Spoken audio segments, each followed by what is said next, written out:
Hello, my name is Graham Nichols, and this is Affinity Talks Gospel.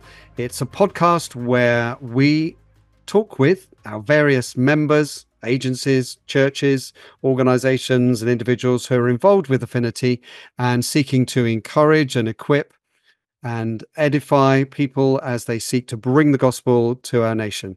So today it's my privilege to welcome Bill James from London Seminary. And we're going to talk about his work there at London Seminary and theological education more generally. So welcome, Bill. Thanks very much indeed. It's great to be with you, Graham.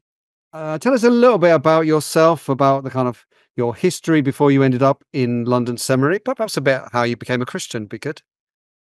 Okay, so I was brought up in a Christian family. I was taken along more or less from birth to Westminster Chapel in London to sit under the ministry of Martyn Lloyd-Jones. So I'm not quite sure how much I got out of that at a very early age. He retired from Westminster Chapel when I was age 8. And then sadly, my parents left Westminster Chapel shortly after that and couldn't settle anywhere else. Sadly, that was the testimony of some Westminster Chapel families, that having sat under the ministry of the doctor, they found it difficult to settle under anybody else's. Right. So all through my teenage years, we weren't going to church. I had an inner conviction that I was converted. I would pray occasionally. I had a definite sense from about the age of 16 that I needed to do something about this, and I needed to grow in my faith. And really, the crisis point came when I went up to university, because when I went to university, I identified as a Christian. And of course, immediately I was surrounded by people who were challenging my faith and questioning my faith. And I really had to nail my colours to the mast. I got involved in the Christian Union, which was tremendous. Started to get really excellent Bible teaching, settled in a very good church. And from that point on, I began to grow. I was baptized. I ended up serving on the Christian Union committee. And it was at university that I had a sense that the Lord was calling me into ministry. Right. Just going back to the Martyn Lloyd-Jones era, is it one of those things where you have a sort of memory of it because there's lots of recordings? So although you don't remember it, you sort of remember it because you're able to kind of experience it later. Yeah, I can't say that I actually remember any of his sermons or that I remember details of what he preached about. What I remember more is a sense of the experience of being in the place. I would say a sense of the presence of God. I would say the sense of the enormity of what was going on around about me. And I would say that made an impact on me even as a child. Because in those days, even as a child, you were sitting through the whole service. You didn't go out for Sunday school or anything. Yeah. And you were just sitting quietly. And there was just a sense of, yes, the supernatural, I would say. And I would say that has lingered with me and made an enduring impact upon me. The interesting thing is there are adults, and I know some of them, who had the similar experience that you did at age 8, in that they were in there, felt something good about what was going on, but can't actually remember much about what they heard, and actually had a bit of a crisis when they left. So maybe like your parents, perhaps. So it's interesting. I mean, obviously his ministry had a very wide impact and had impact on people who are at the church, and they were both converted and grew as Christians. But obviously some people didn't.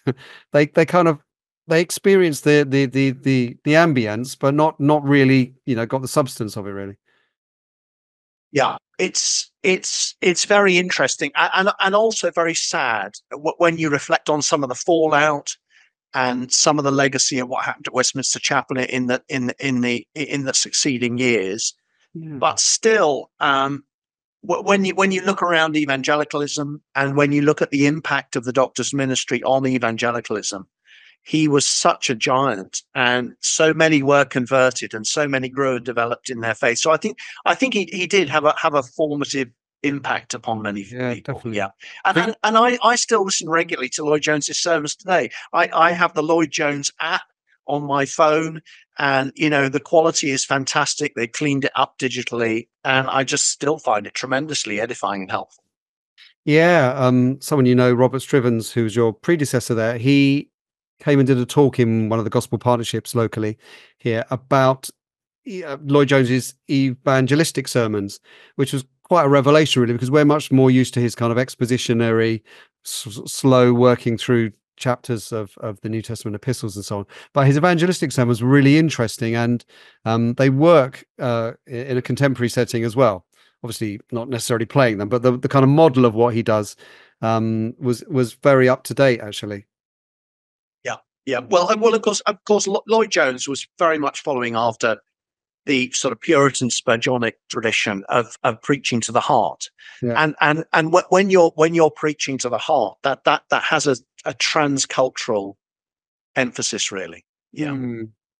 Yeah, I was at a different seminar that Affinity was running to do with death recently, and just someone said in passing, it was to do with dementia patients, that because the gateway to sort of physiologically, the gateway to our brains is through our emotions, not necessarily through rational propositions. It's kind of emotional content as well, and that's even more so for dementia patients. So I think in every sense, both spiritually and just in how we work and made as human beings, you can't leave out the emotional element in both preaching and how you preach, but also the effect of the preaching. You're looking to address the heart, not just the rational, as it were. Precisely. Yeah. How did you sort of get into ministry then? You said you felt a call to get into ministry. How did that work its way out? Yeah, so I was at university. I was on the committee of the Christian Union. We were inviting some of the leading evangelicals, John Stott, Eric Alexander, all of these guys to speak at our Christian Union meetings at weekends. And I was the vice president, so I was writing them the briefing letters. And I was saying, "Dear John Stott, please come and preach on this passage, and please, we would like you to make these points." I mean, imagine the arrogance of this university student writing to John Stott and telling him what headings he should have in his sermon. But basically, we were constructing a Bible teaching program for the benefit of the university students. And I just got so excited. I got excited about the way in which my life was being impacted and changed through good expository ministry. And I got excited about the potential impact this could have on others. And so I felt very strongly the Lord is calling me to this. But I felt very young in the faith. I felt very young and immature as a man. And I prayed to the Lord, "Lord, will you give me 5 years just to grow up a little bit and gain some experience of the real world?" So I went out and I ended up working in industry in the end for 6 years. I worked for Glaxo Pharmaceuticals in Barnard Castle in County Durham. I had a variety of roles with them in production and so on, project management.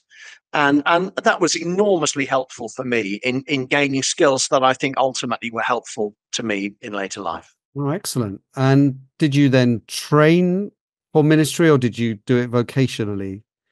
Yeah. So then my church, that was Geneva Road Baptist Church in Darlington. My church sent me off to Toronto Baptist Seminary with my wife. I got married at that point to Sharon Hulse, and we went off to Toronto Baptist Seminary. We both did the MDiv degree together. And that was a tremendous experience. It was a school that was very strong on biblical theology. You had to do 4 years of Greek, you had to do 3 years of Hebrew, you had to do a lot of Bible, you had to do a lot of biblical theology. The emphasis was very much on working things up from first principles, and particularly from first principles biblically. We had some excellent teachers. And it was a very valuable time. It was also a valuable time because it wasn't just an academic course. It was a church-based seminary, and they had a very strong emphasis on practical work. So alongside our studies, you had to go out and do door-to-door work in the local area, downtown Toronto. You had to preach in the open air, in the park. I was running the seminary bookstall. You had to go and preach in old people's homes, care homes. We had to lead the young adult Bible class. We were involved in a multiplicity of different ministries, and that was enormously helpful as well. And the whole thing was 4 years, I presume. No, three years. So we had to do 4 years of Greek. You were expected to do a year of Greek before you started. Right. So you were expected to have finished Wenham before you even arrived on the doorstep. So it was quite heavy. Right. And why did they send you, Darlington Road, to Toronto? Was there nothing in the UK or anywhere nearer? Well, it was really interesting. Sharon and I did about a year of due diligence looking at various options in the UK as to where we might study, and also in the States. We were on the brink of accepting a place at Westminster Theological Seminary, which in those days was considered the premier seminary to go to if you were Reformed evangelical. Yeah. Sharon's dad said, well, that would be brilliant. And it is a very good seminary, but I'm not sure that they produce good preachers. Right. And I think that their course is very academic. And we took that to heart, and we thought, well, actually, what do we need? Do we really need a hyper academic course, or do we need something that's going to equip us for ministry? And I think Toronto Baptist Seminary fitted that box much more closely. We looked at a variety of options in the UK. We weren't quite persuaded by any of them. And so we ended up in Toronto. And you're a persuaded Credo Baptist, aren't you? We are persuaded Credo Baptist. Yes, we are Baptistics. I don't know whether persuaded was too much of an overemphasis on it, but I suppose it was to make the point that some people, I think wrongly, would take a view that it's a sort of very low order issue. And I don't think I would take that view. But obviously within Affinity, we have good fellowship across those boundaries with Peter Baptists, Presbyterians, and so on, Congregationalists. Yeah. But Toronto Baptist Seminary sounds more Credo Baptist than Westminster. Is that true? Yes. It's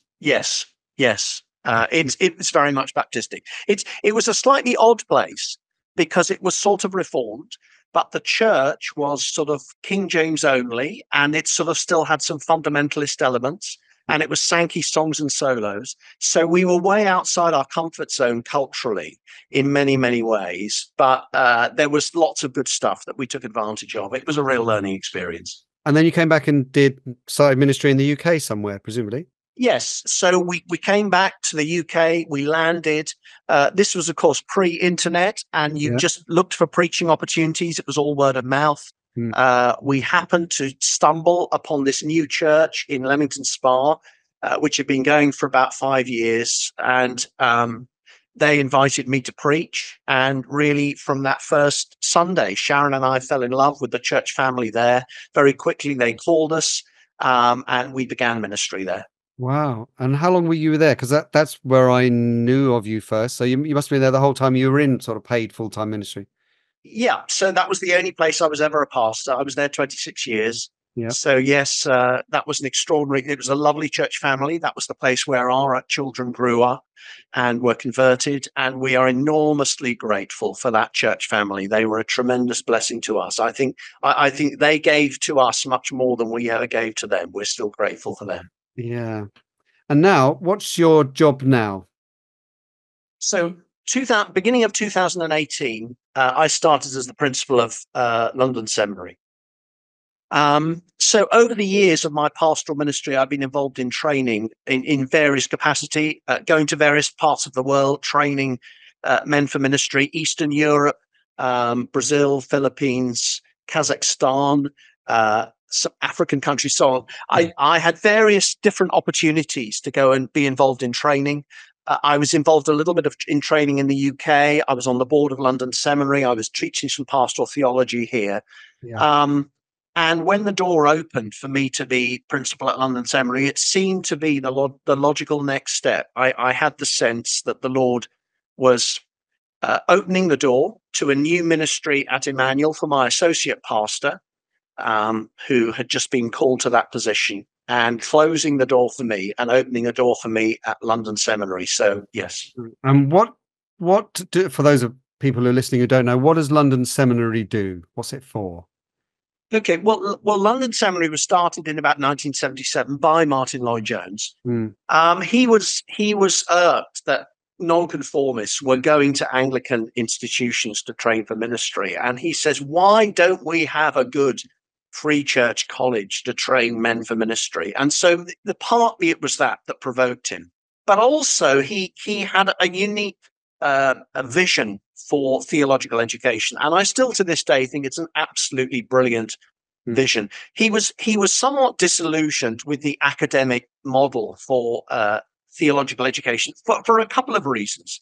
First of all, because he didn't like the link with secular universities, and he was rather afraid of the liberal influence that they were bringing to bear. Yeah. But secondly, he was rather afraid of academic courses. I think in our constituency, we're all slightly nervous about sending someone off to college and then they come back preaching to giraffes and you just can't understand them. They're incomprehensible because they've got their heads so deeply into these abstruse theological books. And Lloyd-Jones said, no, that's not what theological education should be about. Of course, it should be rigorous. Of course, it should be extremely stretching. But the goal should always be in view that it's all about ministry. It should be vocational.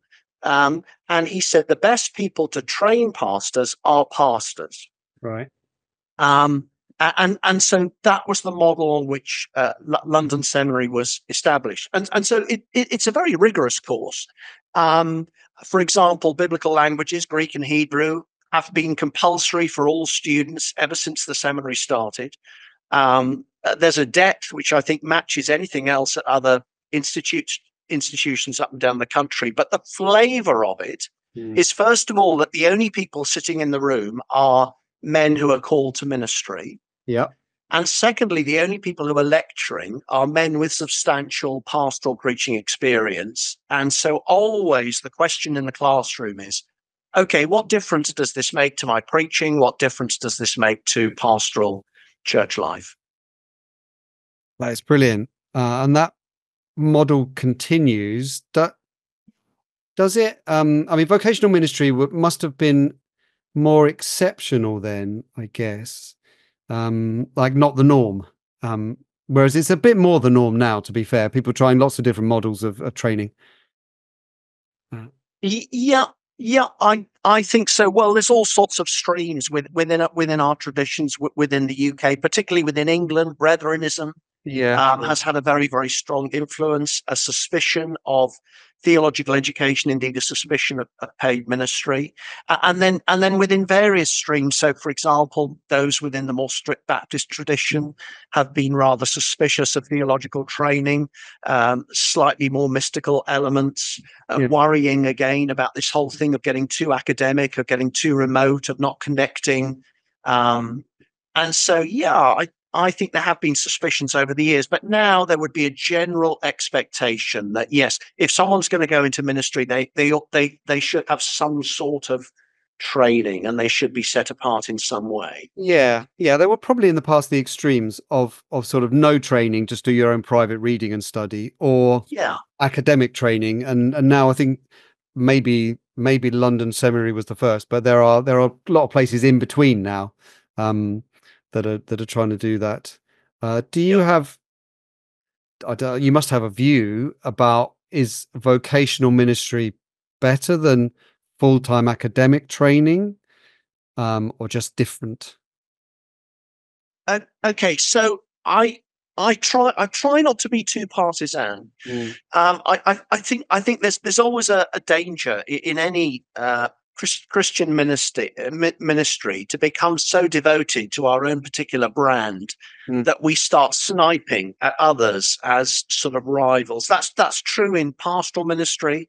There's a grave danger of sort of pastoral resentment of other pastors' successes. And I think that's true in parachurch agencies as well. We become so fanatical. So, for example, I could become so fanatical about London Seminary, I just say nasty things about everybody else. Yeah. So when I started at London Seminary, I took an oath that I was really not going to promote London Seminary by being nasty about other institutions. I think other institutions, generally speaking, do a great job.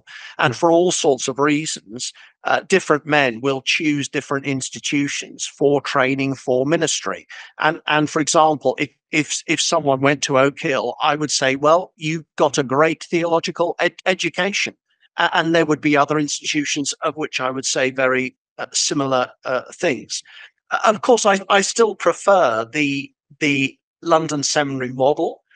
I love the dynamic. I love the ethos of London Seminary. I love this sense of us all being brothers together, working towards that sort of ministry objective. I also love the quality of our lectures. I think my own prejudice is that those who have experience in preaching and pastoring actually make better lecturers than academics. So that's a very sweeping statement, isn't it? I mean, that's an overgeneralization. But I think guys who are very experienced as preachers are used to engaging their congregation, their audience. Yeah, I think Perhaps so. that's a skill which doesn't come quite so naturally to Yeah, academics. I mean, whether I'm any good at it or not, I don't know. But I do some teaching at a gospel partnership, sort of local training thing in Sussex, and I would say I find it difficult not to get too preachy sometimes, but at least it keeps people awake. I can't really, do an hour session without getting enthusiastic at some point. Otherwise, why would I bother? Exactly. But I've never really lectured. I did a little bit of maths lecturing for some extra money at one point. But apart from that, I've never been a lecturer, so I don't know how to do that. I only know how to communicate. So I'm sure that's the case with lots of the people there. Do you find pastors have sufficient of the academic training though to be able to train other pastors? Meaning people who are not full-time lecturers, have they got the skills? Are they well enough read to do what you want? Yeah. So our lecturers typically would have doctorates or master's degrees. Generally speaking, they've done advanced study in some area of theology. I mean, the sort of guys who are doing teaching at London Seminary, apart from me, David Green, my vice principal, he does most of the Old Testament and the Hebrew. He's got a doctorate. Paul Mallard, Gary Williams has got a doctorate. Robert Striddens does some of the church history. He's got a doctorate. Stefan Simonini's got a master's degree. So generally, Ray Evans, David McGowan, those are the sorts of people who are doing the teaching, and they would be well qualified. So I would say in terms of quality, pretty much it stands up. We aren't giving a sort of simple offering. A tricky question. Do you have women on the course? Would you have women? Is it by definition you don't, because that's not theologically where you're at, just to be clear? So at present, we just have men in the classroom. Rumor has it that women have sometimes attended elements of the course, but it's just a rumor, and I wouldn't like to propagate that. I believe wholeheartedly in women doing theological training. And I think certainly that there's a place for women training alongside men, because I think there's a very valuable role for pastors' wives and women workers in ministry. I wouldn't have survived in ministry without an excellent wife who was actually very well theologically trained as well. I wouldn't have survived in ministry without an excellent women's worker. So I think those things are extremely valuable. But the general rule at London Seminary is that the only people on the course are men, because it is a pastoral training course. Yeah. And I guess there's an inconsistency if you're training men and women to preach, but with the assumption that only the men are going to preach. Which is different to just training theologically. But if you're training with a goal of preaching, it seems to be inconsistent to say, well, we're training you all the way to not actually doing the final thing, which is, different to theological training.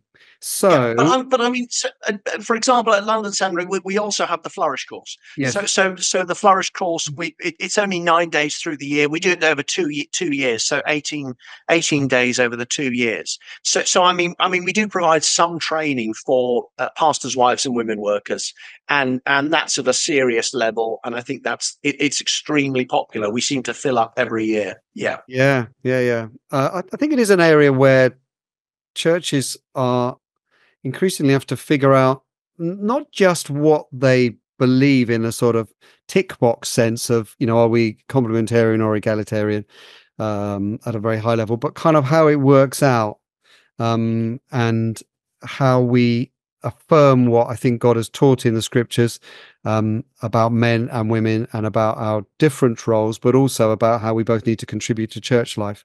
I'm not sure we've quite got there yet. I think there's still stuff to think about. No. You teach stuff to do with men and women roles in London Seminary, and get the men to think about how's that going to work out in your church? Yeah. So, for example, in one of our mornings, we have a women's work. In fact, it's the woman who was my women's worker at Emmanuel. She comes in for a whole morning and persuades them of the importance of having a women's worker, Right. and the importance of women's ministry in the church. I mean, Leo, bless her, was just transformative at Emmanuel, because a lot of women at Emmanuel Church were from a very traditional background. That they were from very traditional strict Baptist / gospel standard background, very traditional brethren background, and they were very much withdrawn in terms of their contribution to church life. And when Leo started as a women's worker, she would say, well, when you go and visit this lady in hospital, or when you go and you visit your lady friends in the church, you do open the Bible with them, don't you? And you do pray with them. And the initial response she got was, oh, no, I'm just a woman. Yeah. In other words, they felt so conservative. They felt very constrained. Right. And so Leo's ministry was to liberate them from that. And she did an enormous amount of work with the women of the church. And so some of those who were extremely shy were brought out of themselves. They ended up leading Bible study groups. They ended up speaking in women's settings, and they became very actively engaged in the life and the ministry of the church. And I was thrilled about that, because women's ministry and women's influence is very often the lifeblood of our churches. Our women are so dynamic in many ways, not least in areas of evangelism, and also fellowship. Yeah, I looked at the statistics on our own church recently, and we're roughly half and half men and women. But if you look at the converts from outside the church, we're skewed towards women drastically. Exactly. So I don't know, 75% of the women in the church were converts, and only 50, whatever the word, 25% of the men, if that makes any sense. So yeah. Most of the men in the church came because they were Christians already, or they grew up in the church. But in terms of evangelism outside the church, women are more significant. It's a real positive about women and their relational ability, but it's also a bit of an indictment on men and our inability at times to build relationships and evangelize, which is something to work on as well. In terms of London Seminary, just in case it gets lost later on, how do people find out about it? Well, I mean, first contact is generally either through social media or through our website, londonseminary.org. And then generally, if guys are interested in coming on the course, they would generally book in for a visit day, and they come in and they sit in lectures for a morning, and they meet the students, and they chat about their situation and, accommodation on site and how they access the course and all that sort of thing. And we have all of those conversations with them. Brilliant. Just finally, really, the state of theological education in this country, really, have you got kind of reflections on, I suppose, both practically where it's going and whether there are things to be concerned about and things to be positive about? So kind of practically, where do you think it's moving towards? I believe, not to criticize them at all, I believe there's a bit of a downward trend in Anglican colleges, evangelical Anglican colleges. There's a hesitancy just because of what's going on in the church at the moment. But I don't know, are there other trends, other things you see happening? Yeah, I'm quite anxious about the way theological training is going in our nonconformist constituency, particularly in independency. I mean, I think the Presbyterians within Affinity have got their denominational colleges and so on, and they do an excellent job. Yes. But generally within independency, I'm slightly anxious. I'm slightly anxious for two reasons. I think lots of pastors and leaders within independency didn't have the opportunity of sort of proper college training themselves. Perhaps they didn't have the opportunity for learning biblical languages and so on and so forth. They're still very capable preachers. They're still excellent pastors. They're still a blessing to the church.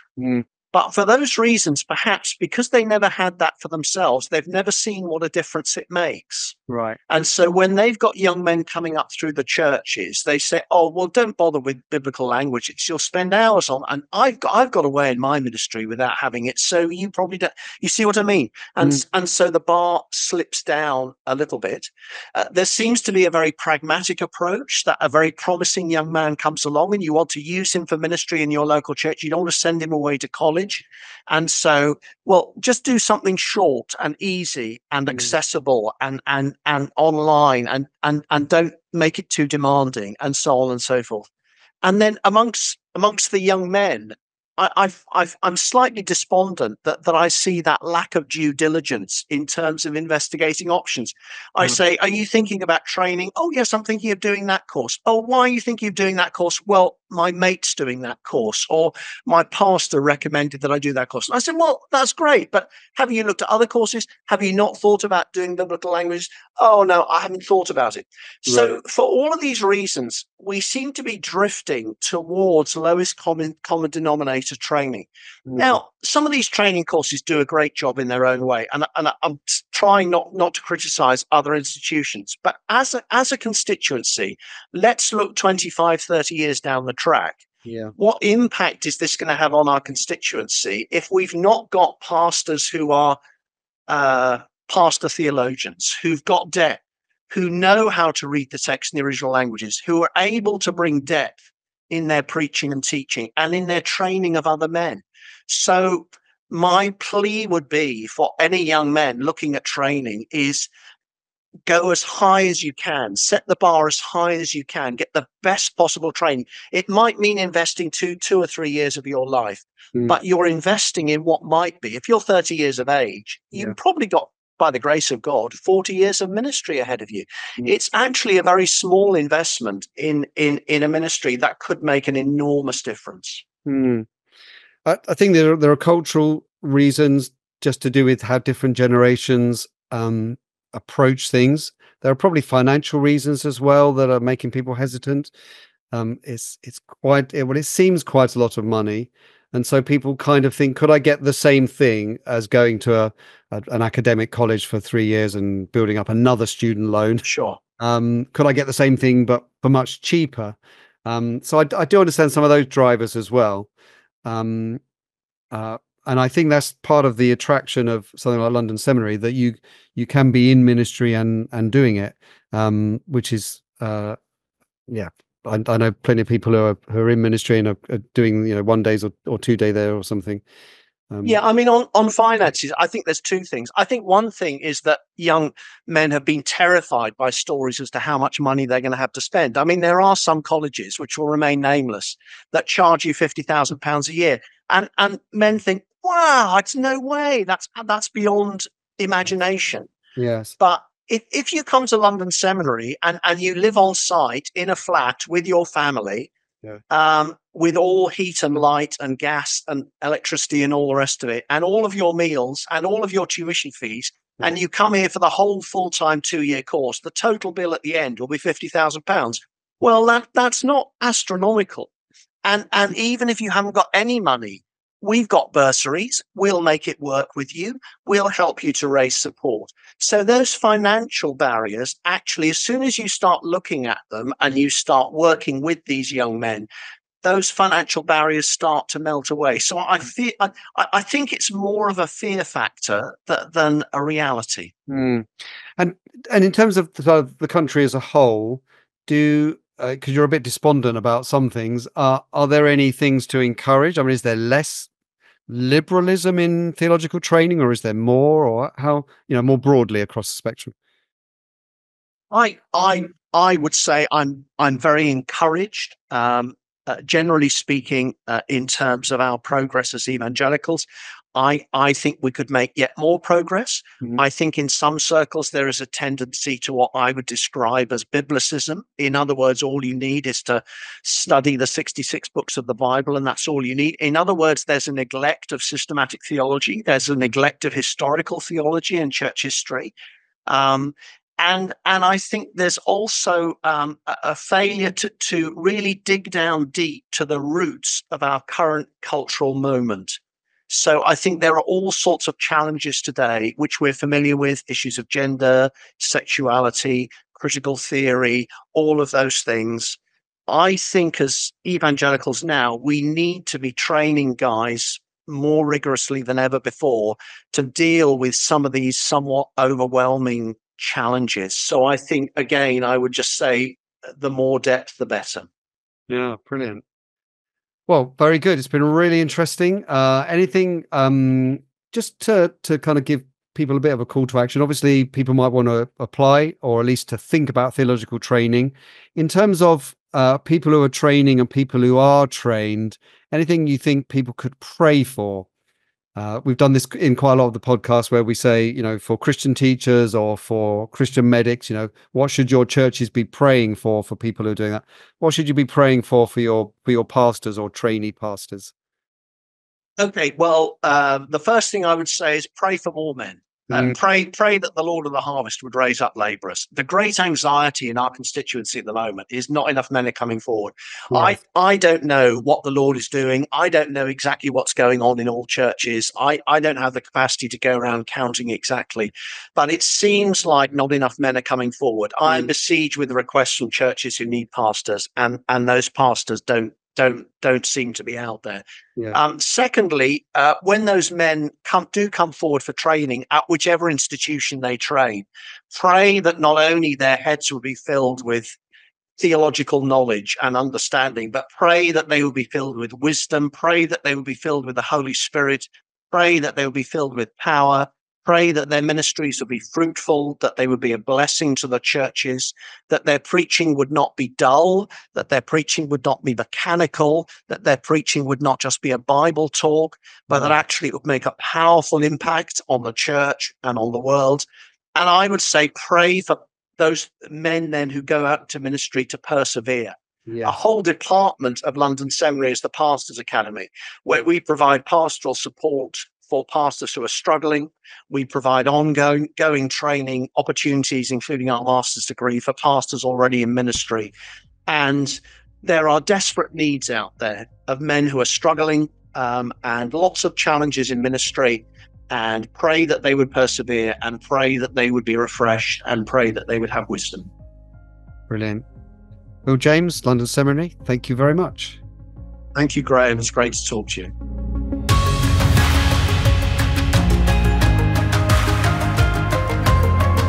Thank you so much for listening to Affinity Talks Gospel podcast.